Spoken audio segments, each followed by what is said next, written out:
Men bugun uydagilarga bir voqea aytib berdim. Kimdi uyda qizi bo'lsa, uyda o'tirib aytib bersin, shu qizi ham eshitsin. Yodlab qolinglar. Qirg'izistonda Chubak hoji degan bir kishi borlar. U kishi Qirg'izistonda muftiy bo'lgan. Juda ilmli odam.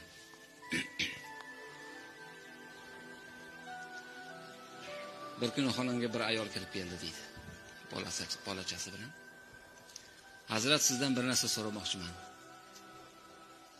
Men namoz o'qiyman. Ammo erim meni namoz o'qishligimni yoqtirmaydi. Men unga bildirmaslik uchun dushxonaga kiramanda bir burchakda qimtinib namozimni o'qib olaman. Keyin tashqariga chiqaman, sochimni ho'llab chiqaman. Namoz o'qiganimni bilib qolmasin deb. Men erimni aldab kelaman. Shu namozimni Alloh qabul qiladimi deb so'radi deydi. Men u yerda o'tira olmadim deydi.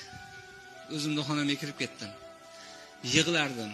Ey Robbim, bizni Qirg'izda shunaqa qizlari bormi?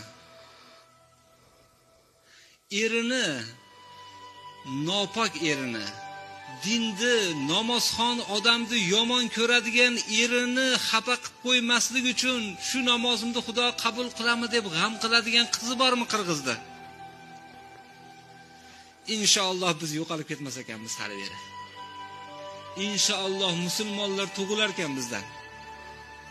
Mana shu qizlardan haqiqiy mard yigitlar tug'iladi. Mana shu qizlar mard qirg'izlarni katta qiladi deb duo qilardim, yig'lardim deydi.